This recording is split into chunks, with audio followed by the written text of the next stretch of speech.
Muito bem, minha gente, começando mais um Câmara de Vencedores podcast, aqui direto de Parauapebas, capital do minério, terra onde corre rio de leite e ribanceira de cuscuz. Gosto muito de falar isso porque essa cidade é próspera, essa cidade tem 200 mil eleitores, 300 mil habitantes, gente de todos os lugares do Brasil e do mundo, e a gente está sempre trazendo gente relevante, que tem uma história para contar e todo mundo tem, para vir aqui bater papo com a gente nessa bancada. Hoje, doutora Fernanda Vasconcelos está aqui com a gente. A doutora é médica, nutróloga, coach life business, doutora trabalha com hipertrofia e harmonização, analista comportamental, emagrecimento. Caramba, hein? Muita coisa, né? Já dá um exercício, já dá uma academia aqui, viu, doutora? Só de falar, né? Bem-vinda, viu? Prazer enorme recebê-la aqui. Nossa, eu me sinto muito honrada, gente, por estar aqui com vocês, né? Esse projeto muito bacana de bate-papo, né? De conhecer as pessoas da cidade, né? Bem, me sinto prestigiada por estar aqui. Você está há quanto tempo nessa cidade, doutora? Então, nós estamos aqui desde 2017. Caramba! E é uma história bem curiosa, inclusive, a nossa vinda para cá. Como?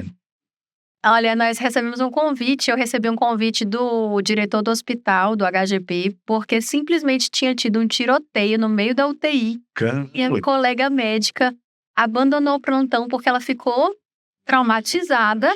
Imagina, eram gangues, né? Facção criminosa. E aí, essa gangue, né? Chegou dentro da UTI, invadiu o hospital e terminou de matar um paciente que estava lá dentro. Uhum. E o paciente que estava ao lado era infartado, infelizmente foi a óbito na mesma hora, e a colega médica ficou mega traumatizada, abandonou o plantão, e o colega que era o diretor, infelizmente na época, né, que teve que administrar toda essa situação, ficou desesperado, que não tinha quem assumisse, ele mesmo teve que ir, e o colega era pediatra, né, então ele tinha uma vivência de UTI. E aí ele ligou perguntando se a gente poderia ir, ou eu e meu esposo, né, na época ele era meu noivo. E aí eu tava de folga da residência médica, e aí eu vim correndo. No dia seguinte estava aqui. Ele falou, não, tem que ir agora. De onde? Eu tava em São Paulo. São Paulo. Eu tava fazendo meu R2 de clínica médica lá no Hospital do Mandaki. Então foi mega curioso essa história assim, né? Olha isso, hein? No dia seguinte eu tava aqui pegando o voo pra assumir lá o UTI. Você veio literalmente fazer um socorro, né? Foi. Uma respiração boca a boca, um oxigênio aqui. Caramba, doutora. Olha isso, hein? E de lá pra cá nunca mais saí. E de lá pra cá também nunca mais houve nada parecido, né? Graças a Deus. Sem brigas e facções dentro da UTI, mas não. Acho que eu lembro disso. Como eu sou do rádio, acho que a gente até noticiou nessa época esse acontecimento. Olha, foi em outubro de 2017. Por aí, assim. Não, que eu tô te contando. Olha, é aquela velha coisa, né? Os males que vêm para bem, né? Eu acredito que aquele acontecimento, que é uma coisa que não dá pra gente ver lado bom nisso. Exatamente. Né? Mas, através disso, olha, estamos batendo um papo, né? Aqui em Parauapebas, neste podcast. Que história, hein, doutora? Né? Acho até meio pesado para começar. Não, né? Eu quero ser corajosa, né? Porque eu imagino que numa circunstância dessa a pessoa ficaria com o pé atrás, né? E você não, nem... Bom, bora lá, desafio. A minha sogra fala assim, olha, você tá vindo pra cá agora, deixa eu te falar, se você pisar no pé de alguém aqui, você pede desculpa, sai de fininho, cabeça baixa, não discute com ninguém. Meu Deus do céu, hein? Aí eu falei, combinado. Meu Deus do céu. E o seu esposo, na época noivo, né? Ele veio também e se inseriu? Ele veio posteriormente, aí ele se inseriu na parte cirúrgica, né? Porque ele é cirurgião bariátrico, o doutor Ageu. E aí eu fiquei na escala da UTI, cuidando mais de paciente grave. Na época eu tinha formação somente da clínica médica, né? Que a gente tem essa formação para cuidar de paciente mais grave. E posteriormente foi surgindo a ideia de seguir pela nutrologia, que aí a gente vai abordar mais a prevenção de doenças, tratamento de doenças crônicas, né? Melhora da performance, enfim, toda essa parte, né? Doutora, sem querer entrar nessa parte íntima da sua vida, mas já que nós estamos falando dessa vinda assim, dessa forma, né? E aí vocês casaram aqui. Na verdade, nós casamos em Teresina, que eu sou natural de lá, né, Piauí. Então a gente programou, apesar de não morarmos lá, fomos para lá, a família do meu esposo se deslocou também, a minha família, a maior parte já estava lá, então foi uma cerimônia lá, né? É a cerimônia, né? Mas de qualquer modo a história tem esse envolvimento aqui, né? Exato. Inclusive muitas pessoas daqui foram convidadas, colegas, amigos, colegas, né? Os familiares do meu esposo, a minha sogra, a irmã dele, né? Do meu esposo, a minha cunhada, a Natália, então todos foram. Você já tem filhos, os Pebinha ou não? Eu tive uma neném, que hoje ela tá com Deus, né? Uma bebezinha, que foi a Liz. Ela nasceu no Dia das Mulheres. Olha, É uma história até interessante, né? Que eu vivi, foi uma força divina mesmo que tomou conta na minha vida da época. O Cauã até conhece, eu compartilhei com ele. E ela ficou comigo, Deus me permitiu 12 horas.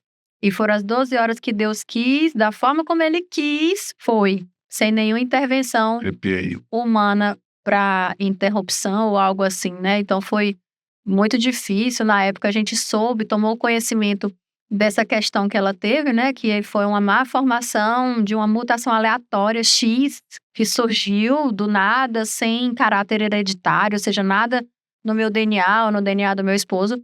E a gente teve a opção, claramente, dos colegas médicos que nos acompanharam, né? De a gente interromper ou seguir, porque já se sabia que era algo letal, não só incurável, mas letal. E a gente manteve, e seguimos firme, Deus abençoou e a gestação foi aparentemente tranquila, mas aí chegou uma hora que a gente teve que antecipar e foram 12 horas divinas. Imagina. De fotinha, de agarrar, de dormir junto, de trocar roupinha. E tem toda uma simbologia. Dia das Mulheres, 12 horas. É mesmo? Né? Me explica 12 horas. Eu imagino assim, né? Eu gosto muito disso. Acho muito legal essa coisa dos números, das horas. Por exemplo, eu tenho um troço comigo, e eu até vi isso esses dias na internet, que se você olha para o teu celular, por exemplo, teu relógio, e tá, por exemplo, 12:12. Sim. Você tem que pegar aquele momento ali e fazer uma observação de 12 minutos sobre o que vai acontecer ali, porque é 12:12. Entendi. E é impressionante como ocorre, isso é recorrente para mim. Eu olho ali, é 12:12, é 3:03, é 14:14. Isso se repete o tempo todo. Você já assistiu aquele filme com o Jim Carrey? Acho que é 29 o nome do filme, que é um troço em cima disso. A questão das 12 horas, ela é a divisão do tempo de um dia, né? E essa divisão do tempo de um dia, segundo, né, os especialistas nessa parada aí, ocorre uma mudança mental na gente, preparado para o restante daquele dia. Por exemplo, a gente vem aqui num momento de muito trabalho, de muito estresse, de muita coisa para resolver. Aquele restante ali, se você não tiver uma agenda mental para você fazer esse detox temporal, você tem um dia inteiro de problemas. Aí eu dando lição aqui para a doutora, cara. Mas que interessante, realmente, né? Porque a gente tem que ter uma pausa. Tem que ter. Toda máquina precisa de um descanso. E você vê que nós aqui, por exemplo, ocidentais, nós temos, né, brasileiros, vamos colocar assim, né? Nós temos o meio-dia, né? Sim. Que é às 12 horas, é o horário do almoço, é o horário da pausa, do descanso, da mesa posta com teus familiares. Verdade, verdade. Então, essa coisa das 12 horas é muito interessante. Depois você dá uma pesquisada, viu? Legal. Liz, né? Fica de boa aí, né? Você viveu uma imensidão de tempo. Né? 12 horinhas. Doutora, e quando é que acontece... Vamos entrar, portanto, nesse currículo aqui, nesse histórico. Quando é que acontece da senhora se especializar em outras áreas ou migrar, fazer uma migração de carreira? Como é que é isso? Então, eu terminei, né, a faculdade de medicina lá na Estadual do Piauí em 2015, fim de 2015. Aí, em 2016 e 2017, eu estive na residência de clínica médica, né? Que é nada mais do que uma especialização no hospital grande numa determinada especialidade, né? No nosso caso, a área clínica, de clínica médica. No finalzinho da residência, eu já abri a minha mente para nutrologia. Eu descobri ali, e não por acaso, né? Mas sim porque eu estava completamente inflamada, eu estava acima do peso, eu estava dormindo mal, né? Então, passei por algumas questões, assim, difíceis nesse período, né? Eu estava distante dos meus pais, numa cidade grande, morando sozinha, tendo que dar conta de estudar, trabalhar, me manter. Estava convivendo com uma pessoa na época, né, que era uma colega de apartamento. A gente estava dividindo o apartamento por conta dos custos, né? Sim. Estudante, você sabe como é que é. Essa história é comum, né, dos estudantes. E aí essa moça, ela era muito diferente de mim. Eu nordestina, piauiense, gosto de conversar, gosto de sentar para dizer como é que foi o dia. E essa menina era mais reclusa, ela era mais na dela, então ela chegava do hospital, enquanto eu sentava na sala, ela ia pro quarto, e não dava muita atenção. Então acabava que eu tinha, assim, um pouco de diferença do que eu estava habituada. E ainda tive alguns dissabores em termos de relacionamento lá em São Paulo, então houve uma época que eu trabalhei muito, trabalhava de dia na residência e ia trabalhar em outros hospitais de forma particular à noite. E aí eu saía do hospital à noite e voltava para a residência, então estava comendo mal, comendo mais do que devia, tendo compulsão alimentar. Então, quando eu me vi, simplesmente eu estava ali com 71, 72 quilos. Caramba! E eu me assustei, porque como lá em São Paulo a gente usa roupa de frio, né? Então, eu estava sempre com cachecol, com casaco. Então, é como se eu não estivesse me vendo acima do peso. Para mim, estava tudo normal. Quando eu me pesei, parecia que eu não acreditava. Parecia que a esteira estava com problema, porque a esteira dava o peso, né? E aí eu fui à balança e me pesei. Eu digo, não é possível. Aí, a partir daí, eu comecei a estudar sobre metabolismo. Comecei a estudar sobre nutrição, nutrologia, alimentação saudável. E daí veio o desejo da Nutro.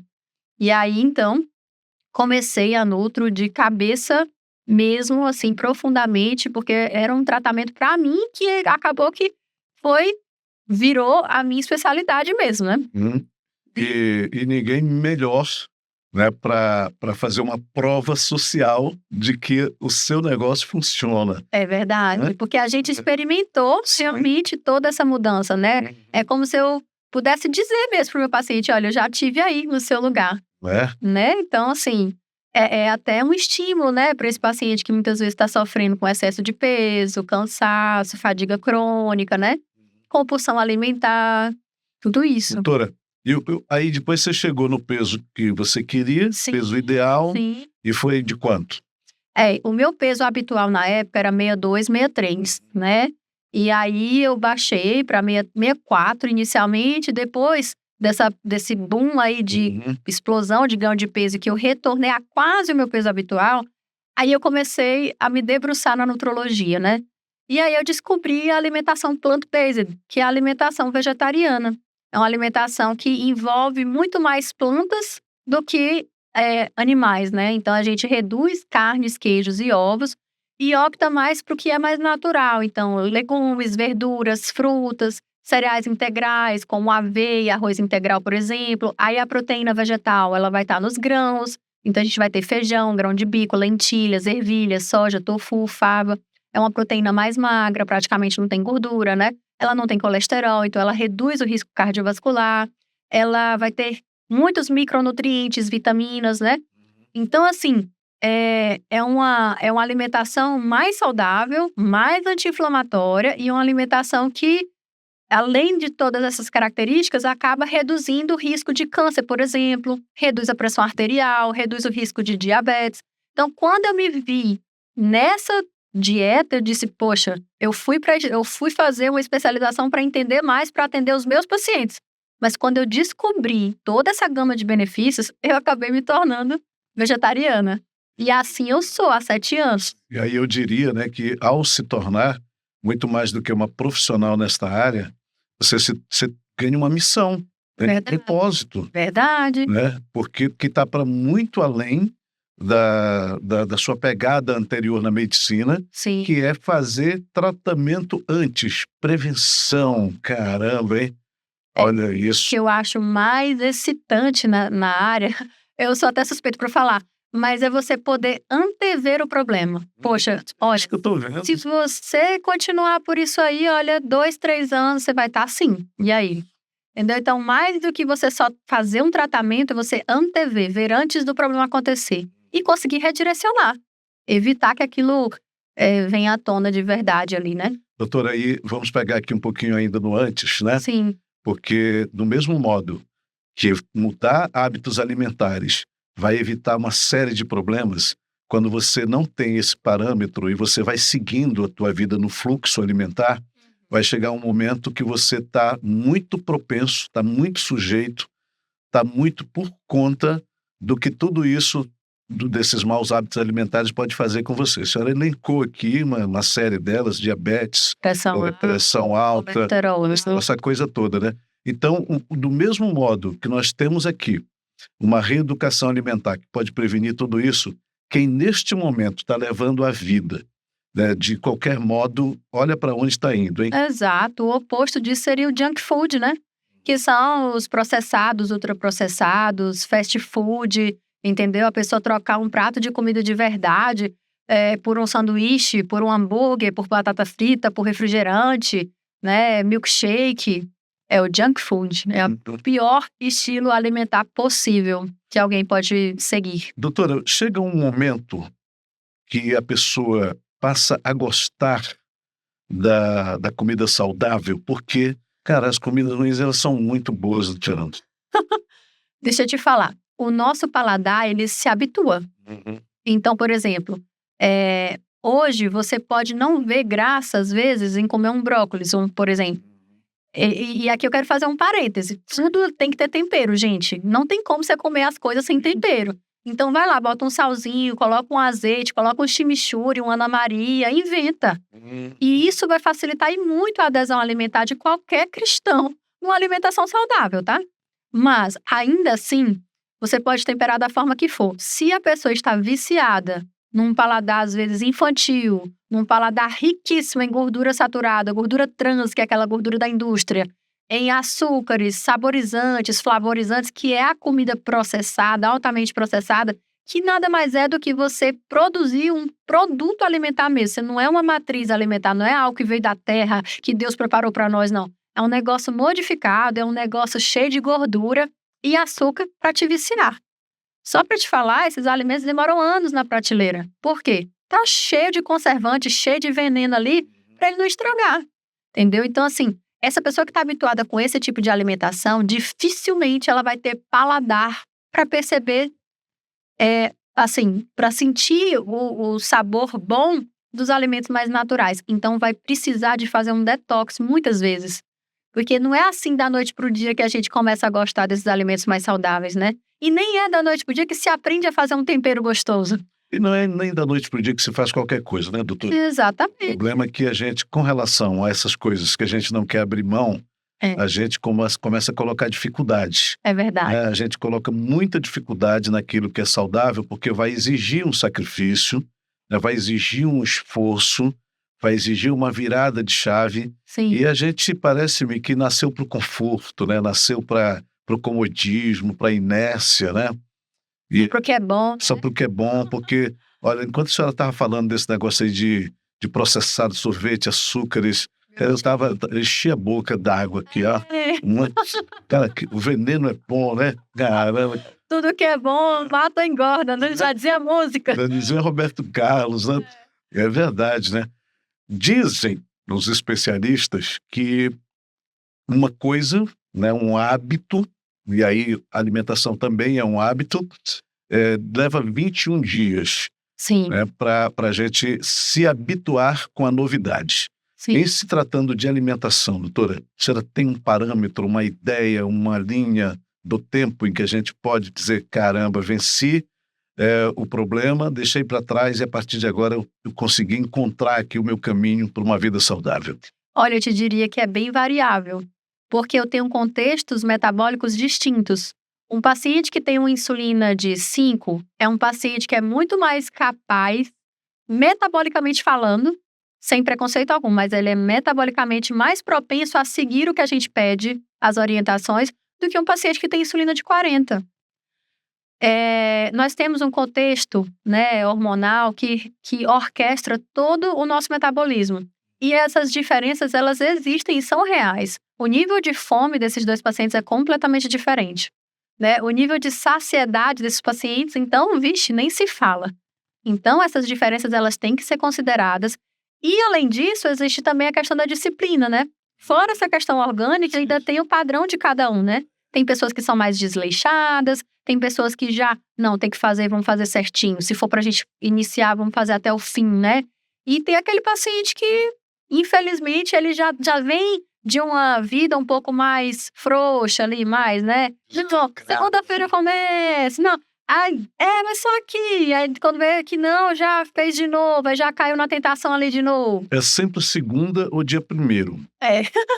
né? Principalmente de janeiro. Né? Dia 1º de As janeiro. promessas, aí pra seguir, né, é outros 500. A senhora falou de um tópico aqui que eu acho que é muito interessante a gente deixar isso bem claro para quem está nos assistindo. A senhora falou de redução, né, de carnes vermelhas. Sim. Não quer dizer, como é que é o nome do que você falou Da alimentação dessa alimentação vegetariana? plant-based, que não é do que uma alimentação baseada em plantas, né, e vegetais. Perfeito. Não quer dizer que seja 100% também, né? Isso. Qualquer redução que você for fazendo, a gente sabe que, infelizmente, muitas pessoas hoje consomem muito mais carne do que deveriam. O INCA, por exemplo, ele nos orienta a fazer um consumo bem menor de carne do que a população está habituada a consumir. A gente sabe que a carne vermelha, ela está associada a todos os tipos de câncer, em especial o câncer coloretal, que é o câncer intestinal, que, a propósito, é o segundo mais comum no Brasil, tanto em homens quanto em mulheres. Então, assim, esse consumo exagerado de carnes, ele não é saudável, entendeu? Então, qualquer redução desse padrão já vai ter um benefício, tá? Mas a danada é boa, né, doutora? Uma carninha assada e churrasco no final de E semana, a gente disser que não é gostoso, a gente tá mentindo. não é? Eu concordo contigo. Doutora, Apesar de não consumir, né? não é, né? Há quanto tempo, doutora? 7 anos já? 7 anos. 7 anos você não consome, nem sente falta. E olha que eu comi ela sangrando, viu? É mesmo, né? Verdade verdadeira. Minha família tá aí pra não deixar... O bife vivo, caramba, hein? É, É, verdade. eu gosto mais ele ao Ao ponto. ponto. É ao ponto, eu comi ao Ao ponto. ponto, né? Mas no ao ponto escorre, não? Uhum, sim, É. por aí. É porque já faz muito tempo que a senhora largou isso de mão. Olha que coisa, hein? Doutora, eu sigo uma médica. Cara, eu preciso achar depois aqui. Queria estar com. Tinha que ter lembrado disso para trazer, porque eu ia fazer referência a ela. Sim. Mas essa médica, ela descobriu, por exemplo, a questão do jejum intermitente. Sim. Bora falar um pouquinho disso? Vamos. Porque isso está chamando muito atenção. Sim. Tem gente que é contra, tem gente que é a favor, tem gente que critica, que bate, tem gente que diz que tem gente que não pode fazer. Como é que se trata disso? Olha, o jejum é uma prática milenar, não é de hoje. Jesus mesmo fez jejum de 40 dias, né? Só pra gente refrescar a memória que é algo antigo. E o jejum, ele tem uma série de benefícios. Ele ajuda a baixar a pressão arterial, ele ajuda a reduzir a frequência cardíaca, ele reduz a glicose do sangue, que é a glicemia. Ele ajuda a baixar a insulina, que a gente acabou de falar dela, hormônio altamente anabólico, mais anabólico até do que a própria testosterona sérica. Olha, Então, o jejum, ele faz como se fosse, assim, uma limpeza da máquina humana, porque ninguém consegue fazer uma revisão de nenhuma máquina com ela rodando, não é verdade?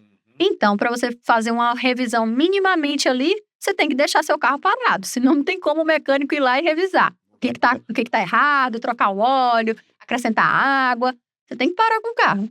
Então, os processos de detoxificação, de limpeza celular, eles ficam prejudicados no momento em que a energia do corpo precisa ser demandada para a digestão.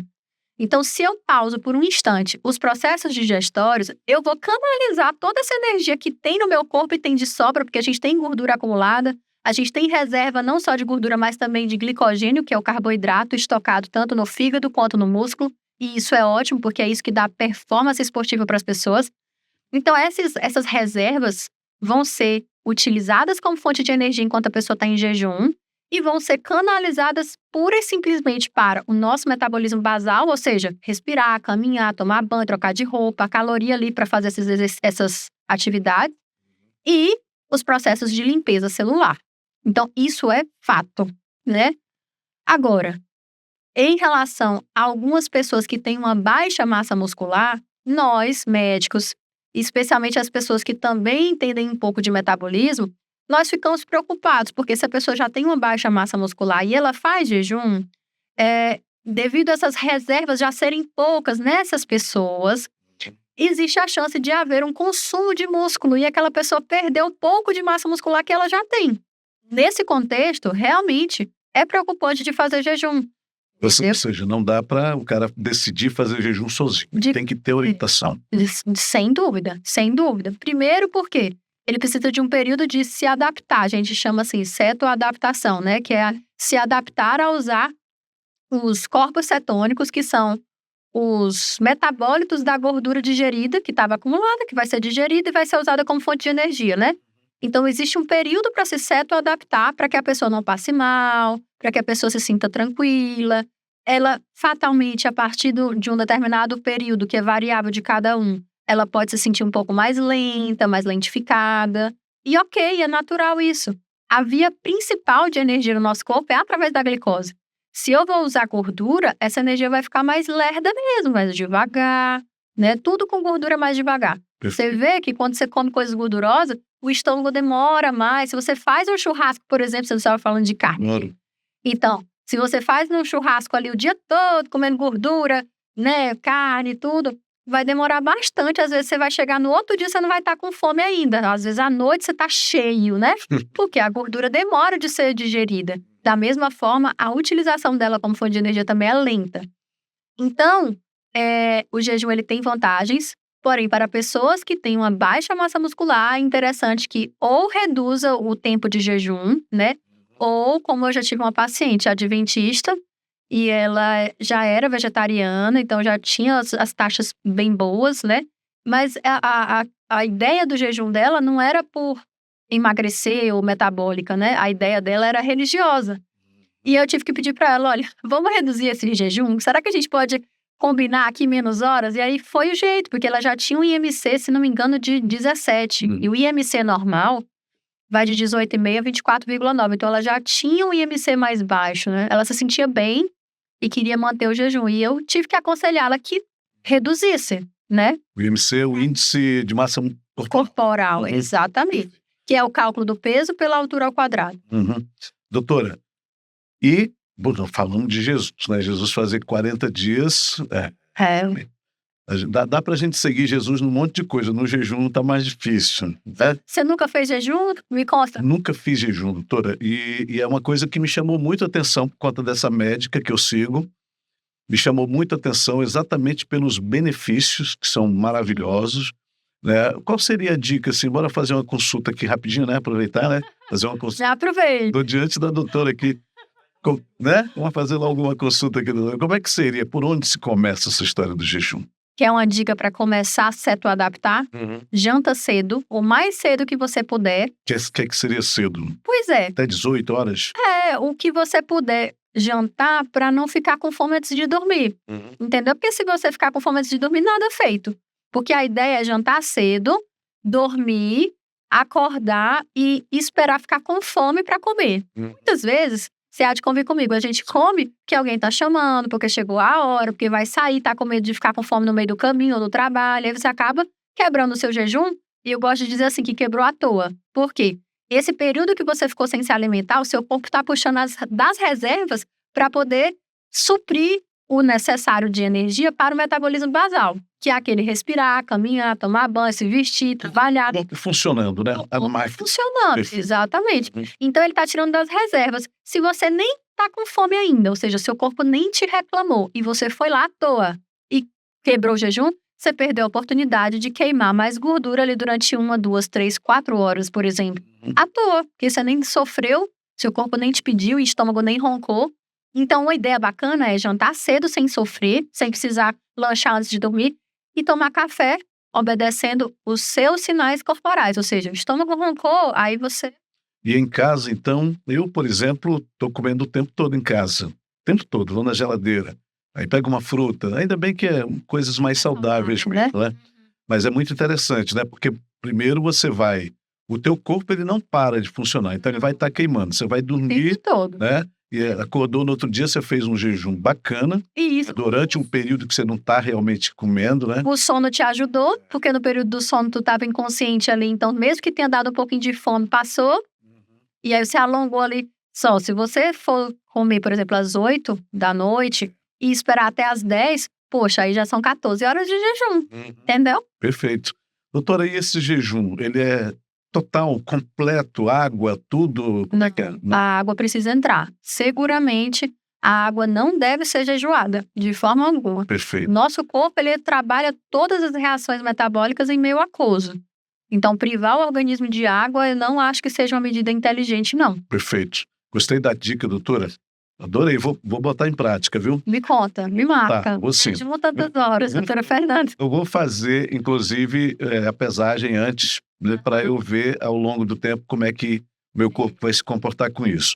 Doutor, onde foi que a gente mudou os nossos hábitos alimentares? Porque lá nas cavernas, né, a gente saía Sim, atrás da caça, sim, né, a gente corria atrás do leão, o leão corria atrás da gente. Então era exercício o tempo todo, né? verdade. Para a gente pegar uma jaca, uma manga, a gente tinha que subir na árvore, Se virar, se virar. Tudo aquilo era partir com o dente. né, partir com dente, É, né? Era exercício, raiz. verdade. E a gente não tinha, né, açúcar, esse açúcar processado, a gente não tinha nada. Onde foi que isso mudou na vida da gente, doutora? Pois é. O estilo de vida, né, contemporâneo, ele predispõe muito à obesidade. Você vê, por exemplo, você vai hoje em dia no cinema, você tem um copo normal com pipoca, você não tem, você tem um copo gigante e ainda às vezes é o pequeno, ainda tem um médio maior, ainda tem um grande muito maior e eles te fazem de uma forma que fica proporcionalmente mais interessante financeiramente falando, de você pegar o maior. Você vai no McDonald's, por exemplo, às vezes, você vai ver lá, a mulher vai te oferecer, olha, por R$ 1 a mais, você pega maior, o que você acha? Aí a pessoa acaba topando. Então, assim, a gente hoje tem muita comodidade em termos de exercício, é controle para tudo, né? Você não anda mais a pé. Na época de Jesus, por exemplo, quantas vezes a gente via, né, na Bíblia, nos seriados aí, o The Chosen nos mostrou ele caminhando, né, quilômetros e quilômetros, vai de uma cidade para outra, vai todo mundo e ok, chega lá, faz o que tem que fazer, depois dorme, descansa. Você vê, todo mundo era magro. Eu vi um dia desses umas imagens de Nova York, Sim. de 1940, né? Cara, não tinha ninguém acima do peso. Não tinha. Era impressionante, sabe? As ruas de Nova York, todo mundo magrinho, todo mundo com seu blazer ali, legal. Cara, e a gente mudou tudo isso, porque as árvores, né, hoje são a altura da nossa mão, uma gôndola de supermercado, tá Verdade. tudo ali, tudo embaladinho. Os meninos não sabem hoje qual é o formato de um maracujá, Não porque sabe. tá tudo nas caixinhas ali, né? É, Não sabe nem como é que ele pensa que é uma árvore, maracujá, faz nem ideia. uma rama, É. né? Inclusive tem uma flor linda, Tem uma que é uma trepadeira flor do maracujá, é linda, linda demais. já virou canção, poesia, tudo isso, né? Você quer ver outra coisa que atrapalha muito essa questão da obesidade nos dias de hoje? O excesso de telas. As pessoas, elas não respeitam o ciclo de sono e vigília. Então, por exemplo, chegou a noite, não é para casa da gente estar igual um posto de gasolina, tudo aceso. Então, esse excesso de telas, luzes demais, filmes com muita violência ou muita emoção ali antes de dormir, celular ligado nas redes sociais o tempo todo, jogos em computador, enfim, tudo isso estimula o nosso cérebro e o nosso cérebro precisa de desacelerar à noite. Então, com todo esse estímulo, luz azul e tudo mais, existe a produção da melatonina que seria fisiológica, ela não acontece. Então, a pessoa não dorme, ela vai ter um sono muito prejudicado. E com isso, o que tem a ver? Tudo a ver. Uma pessoa que dorme mal, os estudos mostram, elas são acima do peso, elas têm maior propensão a aumento de pressão, elas têm mais hormônio da fome do que as pessoas que dormem bem, que é a gastrina, né? Então, elas vão sentir mais fome. O hormônio da saciedade, que é a leptina, ele fica diminuído. Então, enquanto todo mundo come e sacia, essa pessoa que dorme mal, ela tem que comer mais para saciar. O hormônio do cortisol, que é da inflamação, ele aumenta. Então, essa pessoa vai ter aumento da pressão, aumento da frequência cardíaca, vai estar mais inflamada, entendeu? Vai estar mais estressada. Com esse mais tempo acordada, ela vai ter mais oportunidade de comer. Então, sabe, parece que tudo conspira para a pessoa aumentar o peso, entendeu? E para completar, essa privação de sono faz alterações cerebrais em que a pessoa muda completamente. Ela vai tender a escolher alimentos mais calóricos, do que se ela dormisse bem. Os estudos mostram isso. Então você vê, é uma coisa simples, né? É o sono, mas repercute completamente no metabolismo e favorecendo o aumento do peso. E tudo isso acompanhado dos problemas de saúde, né, doutora? Vai levar a adoecimento. Doutora, eu ouço falar muito dessa coisa do corpo inflamado. O que é o corpo inflamado? Quando é que você percebe? Quando é que uma pessoa diz, poxa, eu estou inflamada? Quais são os sinais que o corpo dá para você perceber que você não está mais saudável e que realmente há uma inflamação? Olha, da minha parte, é fácil de ver. Porque eu peço os exames de sangue dos meus pacientes e tem vários marcadores inflamatórios no sangue simples que a gente olha. Um deles é o PCR ultrassensível, um marcador puro de inflamação. A ferritina é outro marcador, o leucócito mais alto, sem contexto infeccioso, é outro marcador. A própria glicemia em alguém que está inflamada, ela vai tender a estar mais elevada do que o habitual. Gama-GT. Então, assim, são marcadores inflamatórios. Mas, obviamente, nem todo mundo vai estar na mão da gente para a gente poder olhar e dizer assim, olha, objetivamente você está inflamado, olha aqui, e mostrar para a pessoa. Mas, seguramente, pessoas que estão acima do peso já estão inflamadas por si só. A gordura é um tecido endócrino e altamente inflamatório. Então, pode olhar, se a pessoa está acima do peso, e aí, pessoal, quem estiver escutando a gente já calcula o seu IMC. O IMC normal vai de 18,5 a 24,9. Um IMC acima do habitual já predispõe claramente à inflamação, né? Então, você tá com aquela gordurinha a mais, especialmente essa gordurinha aqui, ó, visceral, que tá entranhada ali nos órgãos da barriga, e aí você pode medir a sua circunferência abdominal. Nos homens, o normal é até 94 centímetros, na altura aqui do umbigo, né? Retinho, assim, de trás até acabar ali no umbigo.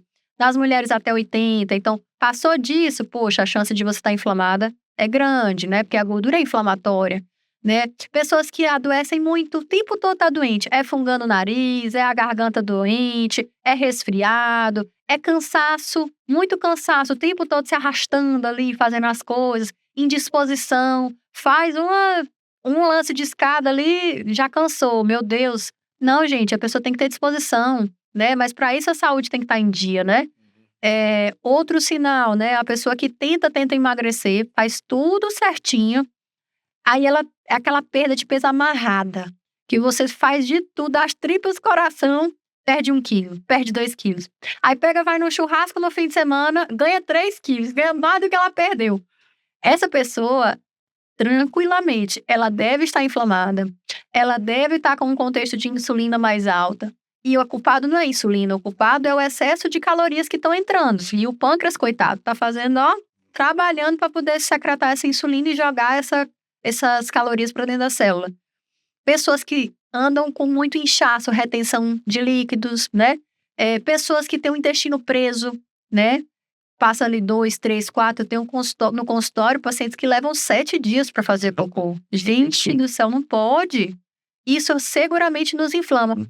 Só para você ter uma ideia, o nosso intestino, à medida que o bolo fecal vai se formando, né, depois da digestão ali, estômago, passa pelo intestino delgado e começa a entrar no intestino grosso, o papel do intestino grosso é fazer a aspiração de água daquele bolo fecal para que o que é pastoso comece a formar fezes mesmo, né? E esse cocô, se ele demora mais tempo do que deve, né, e fisiologicamente no máximo é 3 dias, mas eu te falo, eu discordo disso, acho que se você come 5, 6 vezes no dia, você tem que evacuar. Não dá para ficar acumulando isso. Todo dia, né? Você deveria ser todo dia. Exato. Meu hábito é 2 vezes por dia, e você? Eu acho por aí também. Então, e aí o que acontece? Esse cocô tá velho, sei lá, tem 2, 3, 4, 5 dias. Então, tá reabsorvendo água ali o tempo todo. Observe, o seu corpo tá tirando água do seu cocô para usar nas suas células, no seu metabolismo. Caramba. Isso é um absurdo, tá usando uma água suja. O corpo tá tomando água de esgoto. Exato. Caramba, hein? Assim, não dá. Então, não tem como não inflamar nesse contexto de intestino preso. E diga-se de passagem, é um fator de risco para câncer de intestino. Então, ou a gente regulariza o intestino, ou a chance de a gente sofrer com câncer gastrointestinal é alta. Doutora, eu estava ouvindo também alguma coisa sobre, por exemplo, a questão do diabetes. Sim. Que é proveniente disso, né? Desses maus hábitos alimentares. a diabetes tipo 2, Dois. né? E aí eu ouvi também eu até estranhei isso, né? Aquele diabetes ocasional, que seria, por exemplo, na questão das grávidas, né? Que a mulher está grávida e teve ali um processamento nesse sentido. A outra questão é o pré-diabetes. Como é que isso acontece, o pré-diabetes, e ainda a chance de reversão, da pessoa não se tornar um diabético? Como é que é isso? É isso sim, né? No caso das grávidas, realmente é algo mais pontual, né? Devido ao crescimento do bebê, devido a gente estar tendo aquela formação naquele momento crucial, às vezes o pâncreas não dá conta de resolver o anabolismo do bebê sem aumentar a glicose. Isso pode acontecer, infelizmente. E aí a gente tenta fazer uma alimentação mais saudável, mas muitas vezes essa gravidinha vai ter que medicar, porque não é interessante ficar com essa glicose alta. E a insulina, inclusive, vai dar uma ajuda, não só para baixar os níveis de açúcar do sangue, que é a glicemia, mas também no anabolismo do bebê. Afinal de contas, tem um bebezinho ali se formando, crescendo e tudo mais, né? Vida, né? E isso pode perdurar depois ou não, esse descontrole glicêmico, né? O tempo é que vai dizer. No caso do pré-diabetes, aí é a minha praia, né? Porque a gente tem 5 anos nesse contexto de resistência insulínica para tentar fazer esse diabetes entrar em remissão, esse pré-diabetes. Se nesse período de 5 anos a gente não tiver sucesso, infelizmente, a chance de esse pré-diabetes virar diabetes é muito alta, né? E como é que surge isso? É assim, basicamente. A pessoa come mais do que precisa, seja em carboidratos, proteínas ou gorduras. E a propósito, não é só carboidrato que estimula a insulina.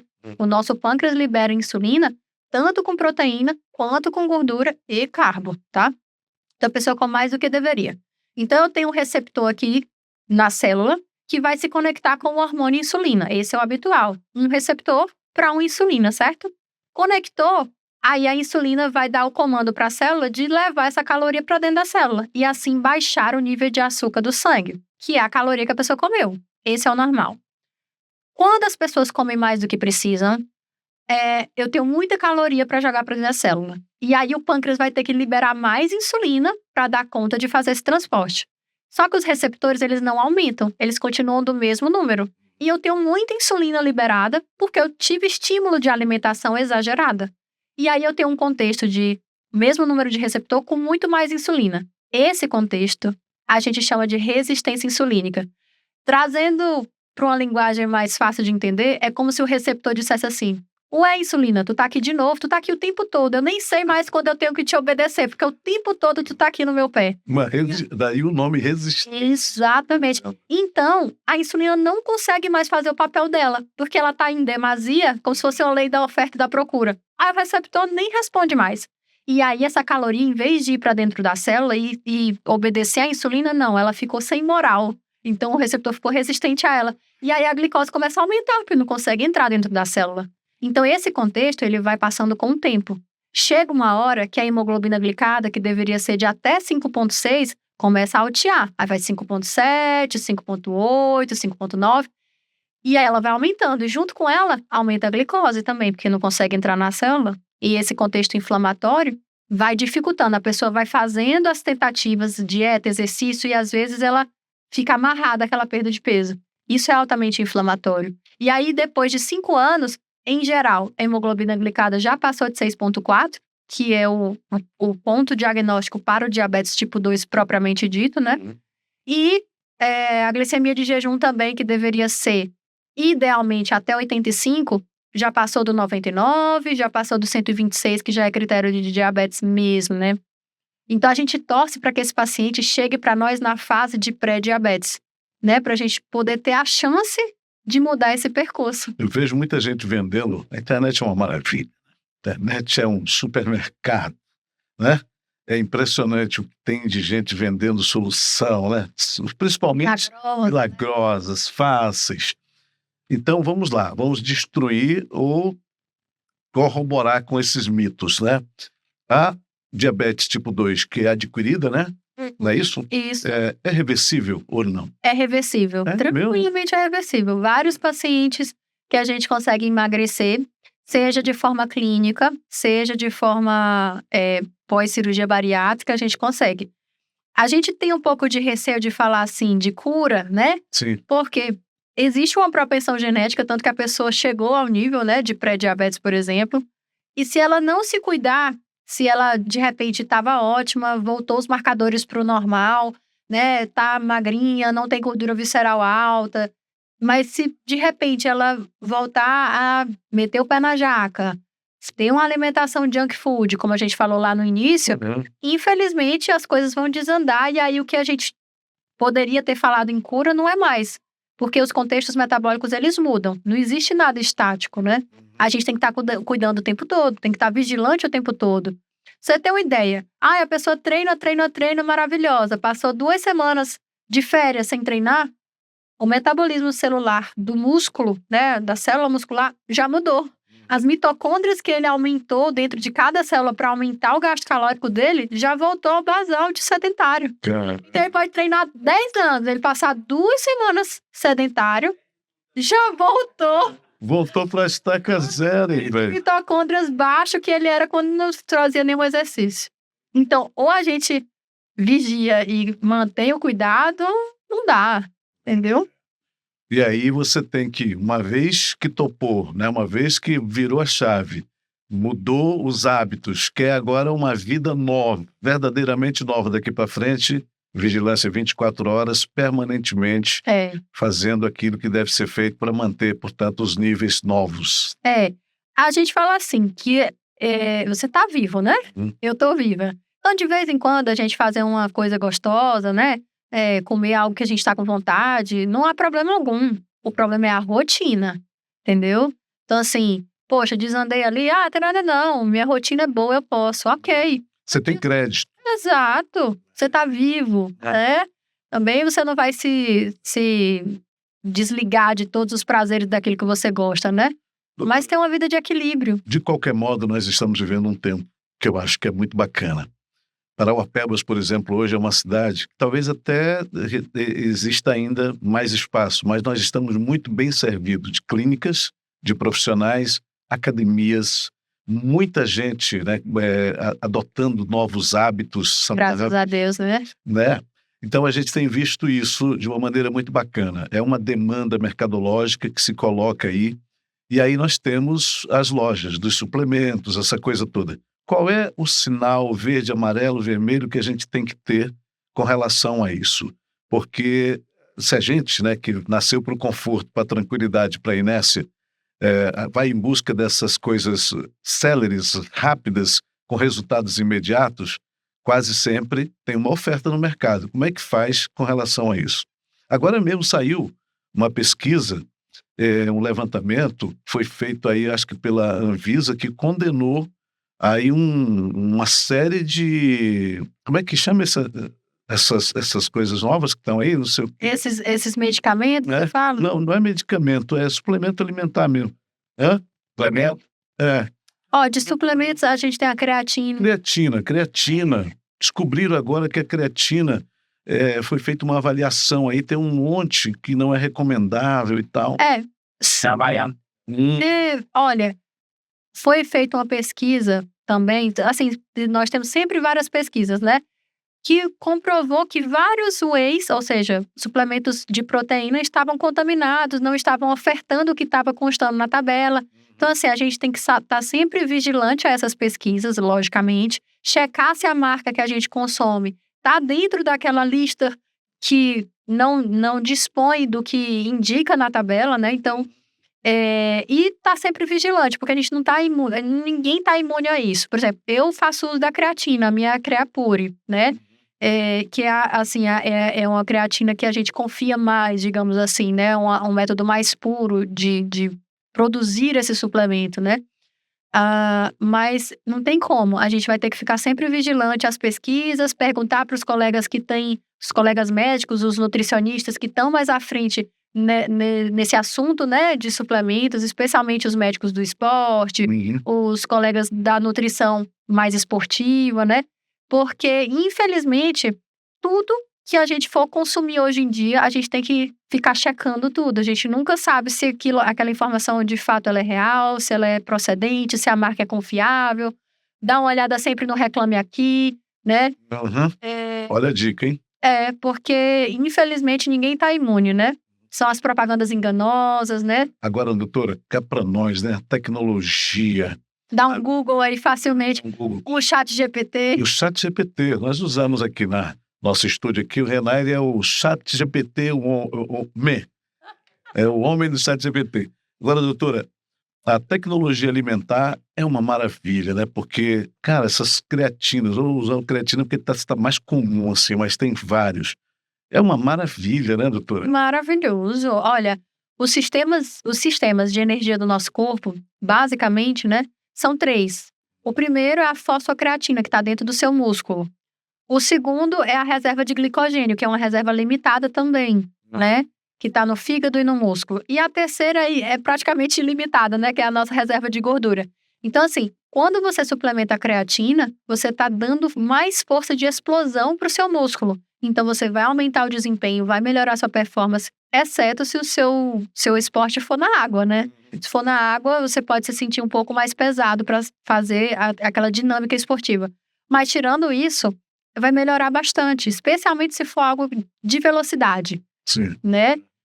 Então, assim, Explosão, né? explosão muscular. Então, assim, não tem como você querer fazer um exercício e tudo, você vai ficar muito aquém se você não buscar essas informações, né? Alguém que saiba, que te prescreva, que te oriente, né? E aí você vai ter uma melhora bacana. E tudo isso, inclusive, mudou também. Hoje, você não tem, por exemplo, né, uma coisa muito comum para nós brasileiros, que é o futebol, um time que não tenha um nutricionista, que não tenha um psicólogo, Verdade, uma coach, uma equipe, né? para Cara, isso é muito legal. respaldar, né, aquele time, né? Uhum. Os atletas, de modo geral, né, esses caras estão quilômetros na frente aqui da gente nesse sentido. Claro. Agora, doutora, homem e mulher, quando se trata de acúmulo de gordura, as mulheres são mais propensas? São. E fisiologicamente, quando a gente fala assim, quais são as taxas ideais, as mulheres, a gente fala assim, de 20 a 25% de percentual de gordura, né? E os homens de 15 a 20. Esse seria um número mais fisiológico. Mas a gente sabe que com o avançar da idade, existe uma propensão de troca de músculo por gordura. A gente chama esse processo de lipossubstituição. Então, à medida que a gente vai ficando mais velho, é natural de aumentar um pouco esse percentual de gordura. Não é o desejável, né? Por isso que a gente tem que fazer os treinamentos, os esportes, os exercícios que a gente sentir prazer para começar e continuar, não começar e parar. Como a gente deixou de correr atrás da caça, a gente deixou de subir nas árvores, como a gente deixou do trabalho, né, aquele laboral braçal. Sim. Então a gente hoje tem que suplementar com exercício. Sim. Né? A gente tem que resolver aquilo que nós perdemos ao longo do tempo de uma outra forma. Porque a gente fazia, eu, por exemplo, que vi da roça, a gente trabalhava muito. Então era sempre magrinho, né? Essa gordura abdominal. Isso nem. Estilo Cauã. Estilo Cauã e Renaire. Né? E doutora Fernanda Vasconcelos também, né? A doutora, ela se excluiu aí, mas a doutora está bem. Está muito bem. A senhora pratica que esportes, doutora? Eu gosto muito da cápsula emagrecedora lá na clínica, que é a corrida, né? Uhum. Com ela a gente consegue fazer uma perda de 1.000 quilocalorias em 30 minutos. Quando você bem fala bacana. cápsula, é um ambiente, é? É assim, é uma esteira, e dentro dessa esteira tem 4 tecnologias. A velocidade normal de qualquer esteira, a inclinação também, que é comum nas demais esteiras, mas tem 2 tecnologias novas, que uma é o infravermelho, né? Que ele faz um calor naquela região que a gente está trabalhando ali. Então, você treina com um negócio aquecido ali, como se estivesse queimando tudo ali por dentro. E aumentando o seu metabolismo, aumentando o gasto calórico, né? E além disso, ainda tem um vácuo também. E esse vácuo, ele te faz fazer um exercício com mais perda calórica. Porque é como se você estivesse fazendo uma caminhada ou uma corrida no mar. Imagina a força do mar te puxando para baixo, que a gente chama de empuxo, né? A força te puxando para baixo. Então, o seu músculo vai trabalhar muito mais do que se fosse um aeróbico comum, né? Então, quando você junta essas 4 tecnologias, você tem uma perda média de 1.000 quilocalorias em 30 minutos. Então, eu gosto muito da cápsula, eu faço, né? Lá na minha clínica, no Instituto Qualité. Mas eu gosto também do yoga. Eu amo yoga. Então, o yoga, ele trabalha os exercícios de calistenia, que é o peso do próprio corpo, né, como uma carga. Então, você faz exercícios simples na sua casa com um tapetinho de yoga, que você pode baixar aplicativo simples no seu celular. E são difíceis, não tem nada fácil. Você vira de ponta cabeça, tem que equilibrar, e respiração, e força, e equilíbrio ao mesmo tempo. É bem bacana. Já que você falou em yoga, eu, por exemplo, tô nessa vibe agora, né? Vou fazer 60, né? Vamos fazer 60. Tá ótimo. Então, tô muito em busca de mim mesmo, né? Sim. E aí eu tô muito nessa onda de meditação, né? Essa coisa que é muito do Oriente, mas que graças a Deus chegou até nós. Sim. Inclusive, nós temos uma convidada para trazer aqui de um estúdio de meditação que existe aqui em Paraupebas, que eu achei e acho aquilo ali sensacional. Depois vamos trazê-la aqui. É ali naquela rua da rodoviária, Sim. né? Tem uma galeria ali, em cima tem um estúdio, eu não lembro o nome. Mas é muito bacana, me interessei muito, porque, doutora, não é fácil. Você falou agora, por exemplo, do esforço físico que a yoga exige. Tem gente que olha, né? O cara todo zen, não tem ideia. Tem ideia. E meditação é uma coisa que, cara, a gente não é simples. Você quer ver como é difícil fazer meditação? Começa. Esvaziamente, começa por aí. Começa esvaziamente. Te concentra na tua respiração. Com 15 segundos, tu já está pensando nos Em alguma movimentos. coisa, Olha que dificuldade, doutora. E o exercício mental, tão quanto o físico, ele precisa, olha só. Ó, isso aí é uma postura de yoga. Matheus, pega aqui para nós inserir depois aqui pro Enari fazer um insert. Olha aí, Olha esse isso. exercício é difícil, né? Assim, tem que ter equilíbrio, tem que ter força. Então, assim, Concentração total. não tem peso nenhum a mais aí. É o peso do corpo. Entendeu? Então, é bem bacana. São os exercícios de calistenia que a gente fala, né? Usando o peso do próprio corpo. Que a gente pode fazer mesmo quando tá duro, que não consegue pagar uma mensalidade na academia. Não é? Entendeu? Você pode fazer com o sabão da sua casa, o sabão grandão lá de lavar roupa, usa, faz uns agachamentos e dá conta, né? Pega lá o pacote de arroz de 5 quilos. Não é? Sim. Não é? Em vez de você ficar comendo arroz, usa o pacote de arroz para fazer exercício. Verdade. Doutora, corpo, alma e mente, né? Corpo, alma e mente. Isso. Né? Nós somos trinos. A Bíblia já diz isso, né? Semelhante a Deus, nós somos trinos. Tem que estar equilibrado para a gente poder ter o corpo que a gente quer, a vida que a gente quer, ter as relações que a gente quer, ter os sonhos da gente como perspectiva. Tem que alinhar isso tudo? Sim, sem dúvida. A gente já fala assim que o próprio conceito de saúde, né? Ele é um conceito amplo. Ele vai muito além do que a simples não existência de doenças, né? Então, ele traz justamente isso, esse contexto da sua família, o contexto social, a sua relação interpessoal no trabalho, a parte orgânica, o espiritual, né? Então, a sua mente, então, doenças da mente, muitas vezes aí presentes corriqueiras, né? No nosso dia a dia, depressão, né? Aquela tristeza que dura mais do que 3 semanas, ansiedade, transtorno do pânico, síndrome do pensamento acelerado, com tanta informação que a gente tem o tempo todo mundo cobrando em prazo e pessoas e confusão. Então, o conceito de saúde não é nada fácil, mas a gente tem que ir aos pouquinhos ir corrigindo, ir ajustando e melhorando todo dia um pouquinho mais. Aquela coisa, então, que a gente dizia, né, quando vai pro churrasco no final de semana, comi que fiquei triste, tem tudo a ver, né, doutora? Já tá depressivo ali. Mas, ó... Mas comeu pra caramba também. E aí, assim, né, nessa situação que você tá colocando, a circulação, ela vai brutalmente pro sistema digestório para dar conta de digerir tanta coisa que a pessoa consumiu e realmente dá aquele soninho, bate aquela tristeza, porque o cérebro, ele fica... É como se ele tivesse perdido a importância. Momentaneamente, o sangue se desviou, todo o fluxo ali pro sistema digestivo. Então, é natural de a gente sentir aquele soninho depois do almoço, inclusive, por conta disso. Sabe um danado que faz muito isso, doutora? Açaí. O açaí, como nós consumimos aqui no Pará, é impressionante. Você toma um açaí com uma farinha de tapioca, geralmente tem que aditiva um açúcar ali. Cara, você termina ali, você vai dormir. Relaxa. Né? Impressionante. Doutora, aqui na sua bio tá Coach Life Isso, né? Uma treinadora de vida. isso. Explica um pouquinho pra gente, doutora.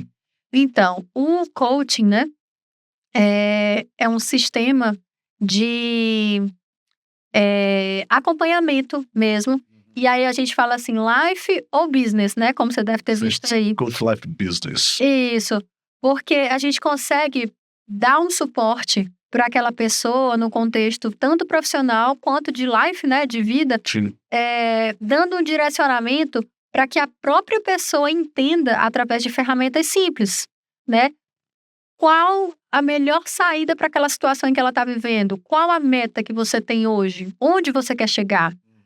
Quem você quer estar? Em qual mesa você quer estar sentado daqui a 5 anos? Quais são as metas que você quer alcançar no final de 2024? Então, assim, a gente vai traçar o perfil da pessoa atual, então o estado atual da pessoa e onde ela quer chegar.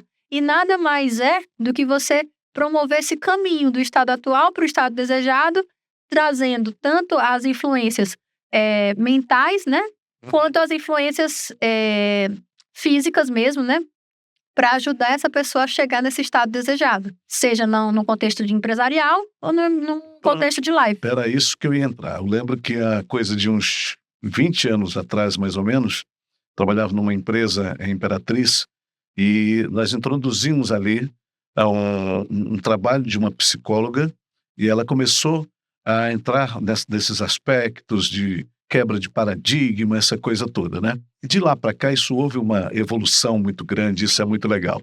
Os empresários, hoje eu conheço alguns em Parauapebas, que inclusive tem médicos de São Paulo, o doutor Sorrentino, é muito conhecido, né? Sim, Olha que maravilha, né, doutor? Principalmente os homens de negócio, as mulheres de negócio, gente que está aí no estresse hard, precisa muito disso, né? precisa. E eu vou te falar, à medida que a gente vai crescendo, né?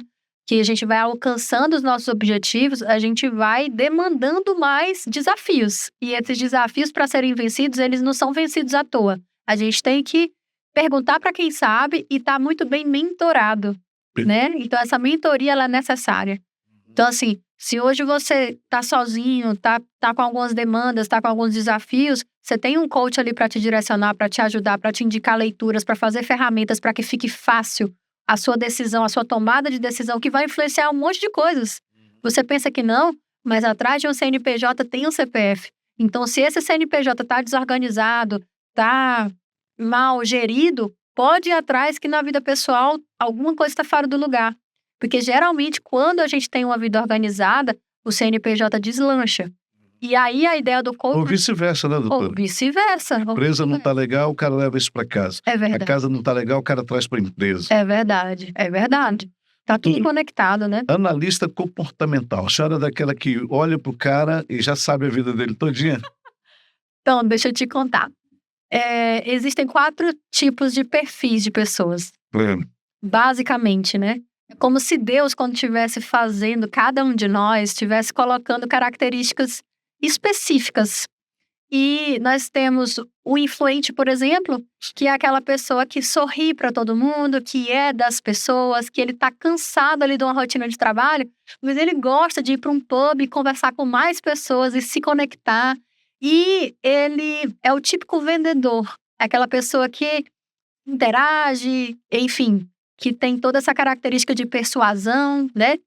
Nós temos, além do influente, nós temos o dominante, que o protótipo seria aquele diretor de multinacional, aquela pessoa que muitas vezes age super bem sob pressão, consegue tomar decisões assertivas sobre coisas difíceis e desafiadoras do dia a dia, porém, às vezes, ele é ríspido, ele trata, às vezes, mal as pessoas pela forma objetiva como ele fala, e não necessariamente porque ele é uma pessoa ruim, uma pessoa turrona, não, é só a forma dele de falar, mas às vezes ele é tido como uma pessoa ruim por conta disso, mas é uma pessoa de metas, especificamente, né? Então, esse é uma pessoa, as características principais do dominante, né? O conforme já é um terceiro tipo comportamental, é aquela pessoa em que o protótipo seria aquela pessoa que busca pelo em ovo, que pega todo e qualquer Pé da letra. Ao pé da letra, aquela pessoa que marca com você 8h30, ela chegou 8h20. E se você chegar atrasado, isso é o fim pra ela. Se 8h31, 8h31. Acabou, ele já tá puto contigo, entendeu? Já não sei nem se ele te perdoa. Então, é aquela pessoa que ela é muito detalhista, ela fica excelente para cargos, por exemplo, que levam em consideração o setor financeiro, um setor de estoque, um setor que tem que te entregar relatórios detalhados, né? E, para ser mais específica, um perfil comportamental muito bom e necessário em muitas empresas, né? Basta a gente poder alocar especificamente aquele perfil no cargo em que ele é maior demandado. Escalar o time nas posições certas. Estratégica. Perfeito. Isso é fazer análise comportamental. O quarto tipo, né, de pessoa é aquela pessoa que a gente chama assim, o perfil estável. É aquela pessoa que é uma ótima ouvinte, que ela tá aqui para te escutar, para te ajudar. Ela também é de pessoas, assim como influente, e não de metas. Mas ela é de poucas pessoas, então ela te olha nos olhos. Ela pega a tua tarefa para te ajudar. Então, muitas vezes, ela se sobrecarrega ali, porque ela tá ajudando sempre as pessoas.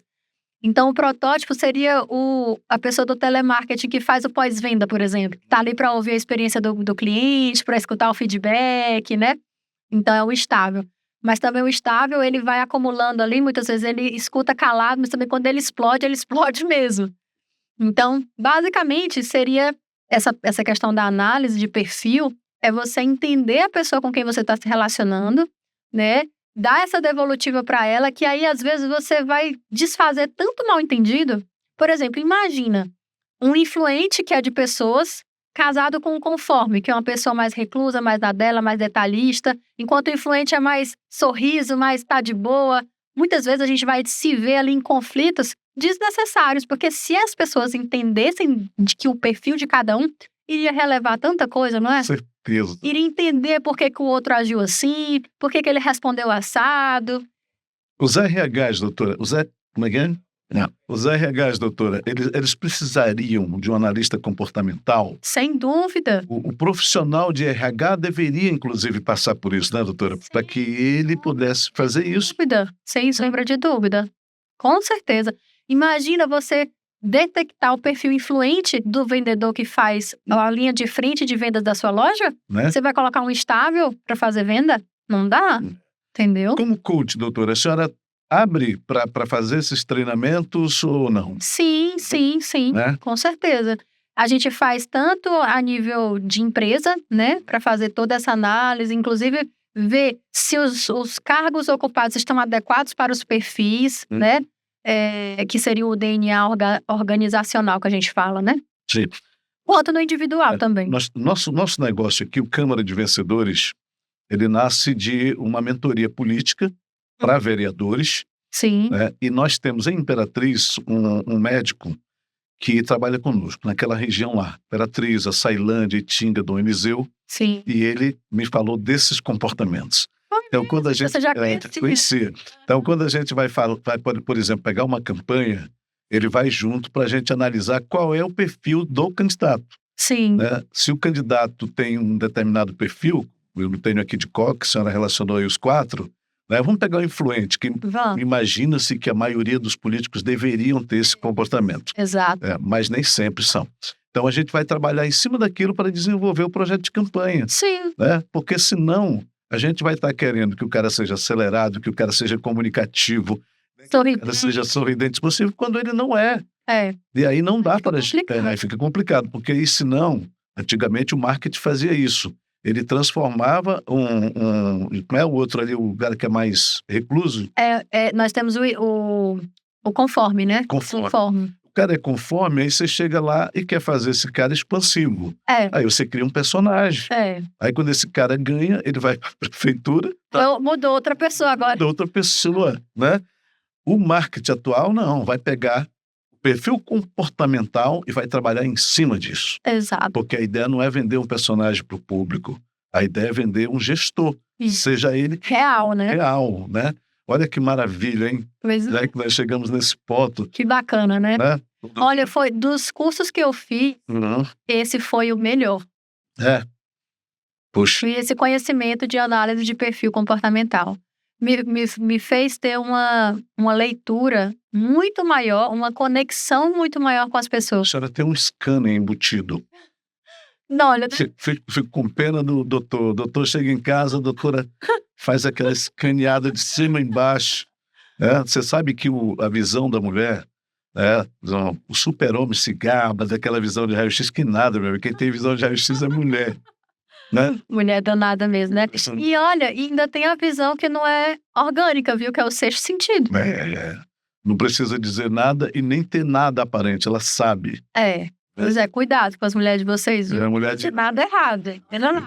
Vocês três aí. O meu treinador de marido dizia o seguinte: olha, se ela perguntar, não é porque ela quer saber, ela já sabe. Ela só quer saber Que você vai que você vai responder. É isso aí. Olha isso, velho. Doutora, vamos lá então. Emagrecimento, hipertrofia, harmonização. Sim. Quando eu ouço falar de hipertrofia, eu penso logo em músculo trincado, essa coisa toda, né? Isso é necessário para a gente atingir a performance desejada? Não é necessário, não. Se você tiver uma boa composição corporal, a gente faz lá na clínica, né, a bioimpedância, e você vê que você está com um percentual de gordura adequado, né, naqueles percentuais que a gente comentou, né, mulher 20 a 25%, homem 15 a 20%, né, uma massa muscular bacana dentro do esperado para você, ou até mesmo a mais, que seria até mais saudável, partindo do pressuposto que músculo é vida. Quanto mais músculo, melhor cicatrização, melhor metabolismo, melhor reserva para o seu envelhecimento saudável, pensando naquele processo de troca que a gente comentou, né, que é a lipossubstituição. Então, quanto mais músculo você tiver, melhor. Mas não necessariamente você precisa estar trincado para isso, né? Perfeito. Então, se você está nessa busca de melhor saúde, tenta se manter num peso saudável, num percentual de gordura adequado, que isso aí já vai estar de bom tamanho. Agora, lógico, se você busca se sentir bem com você mesmo, você quer diminuir mais um pouco o percentual de gordura, tá valendo. A gente fala assim, que a gordura ela é inflamatória, mas existe uma faixa fisiológica de gordura, até porque ela precisa te dar um isolamento térmico, né? Então, te proteger de baixas temperaturas ou altas temperaturas, um isolamento mecânico. Então, se você cai, a gordura que tá ali tá te protegendo também, né? A gordura produz o hormônio da saciedade, que é a leptina. Então, assim, não tem nada por acaso, né? Se fosse ruim a gordura, Deus não tinha colocado no nosso corpo, né? Mas é os excessos que é o problema. E aí, quando você está nessa construção da saúde, às vezes a gente se empolga, né? Putz, eu quero reduzir mais. E seja onde for o excesso, ele é sempre ruim, né? Porque se você se excede na busca desse corpo perfeito por conta do momento, né? Por conta da tendência, Sim. E não analisa as suas condições, a sua capacidade, aí você está errado. Aí precisa da orientação, né, doutor? Porque assim... As academias, inclusive, tem, né, doutora? Existem os profissionais. Sim. Hoje o cara tem que ser formado, educador físico, para poder estar ali, né? Com certeza. E eu costumo dizer, sabe, que todo excesso esconde uma falta. Olha isso. Então, assim, você tá demandando demais para aquele lado, poxa, o que está acontecendo, né? No coach, trazendo aqui de volta, a gente tem os pilares da vida, né? E aí lá nós temos vários, nós temos a família, nós temos o conjugal, nós temos o espiritual, nós temos o social, que são os nossos amigos, né? Então nós temos os parentes, que é a nossa família inicial, né? Pai, mãe, enfim, né? Irmãos. Então assim, para que você tenha uma vida feliz, não adianta você estar ótimo só no profissional ou só no financeiro. Não, você tem que estar bem em todos os aspectos, né? Então, esse excesso, muitas vezes, num determinado pilar, seja ele qual for, ele não é saudável. A história do sem dor, sem ganho, é uma questão de equilíbrio, né, doutor? Não precisa... Em termos de hipertrofia, é uma máxima real e verdadeira. É isso que eu queria chegar. É real e verdadeira. Então, não adianta você querer treinar sem chegar na fadiga muscular, que o seu músculo não vai crescer. Para ele crescer, antes de ele crescer, tem que haver uma lesão de miofibrilas, que são as fibras do músculo daquela região que você está trabalhando. Então, se não houver rompimento de miofibrilas, não tem como essas miofibrilas do nada hipertrofiarem, porque para hipertrofiar tem que primeiro romper, e para romper vai doer. Então, no pain, no gain real oficial. No pain, no gain. Sem dor, sem ganho. É real. Real. Não doeu, não tá ajudando, não tá servindo, não tá chegando, né? Não é nem assim taxativo. É, claro. Mas, obviamente, que a gente tem que falar assim, porque o paciente tem que saber que ele tem que chegar na fadiga, entendeu? Ele tem que dar aquela fadigada. Porque, de novo, né, a gente fica nessa história do conforto. Aí fica no mais ou menos. Fica no mais ou menos, não vai chegar em lugar nenhum. É aquela máxima também do bom inimigo do ótimo, né? Exatamente.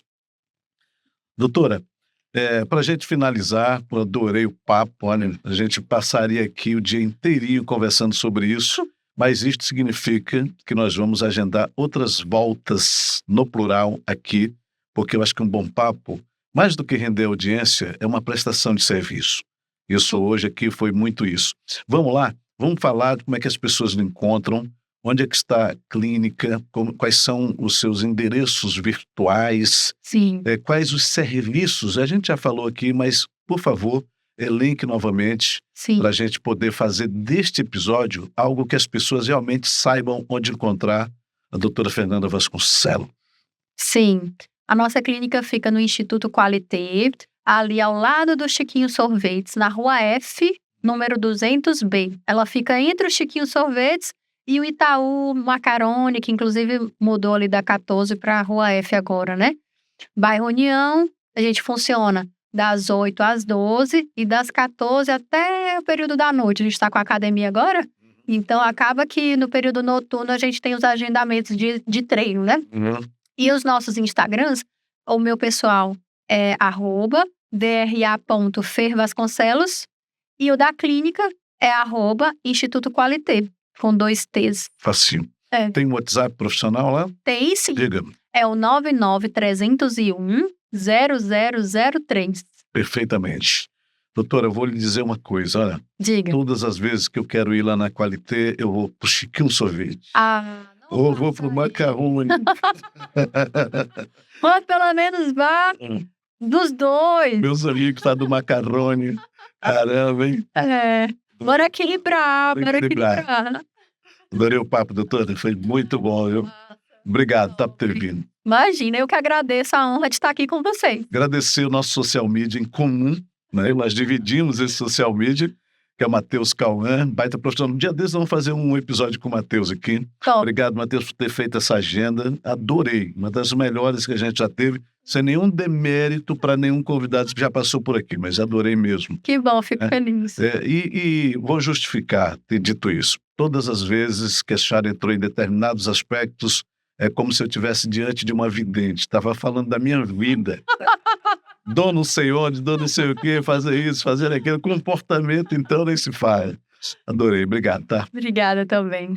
Gente, curte, compartilha, manda esse podcast, esse episódio para todo mundo da família, porque aqui é algo realmente na veia, que eu tenho certeza que pode dar uma virada de chave na sua vida a partir desse episódio. Grande abraço.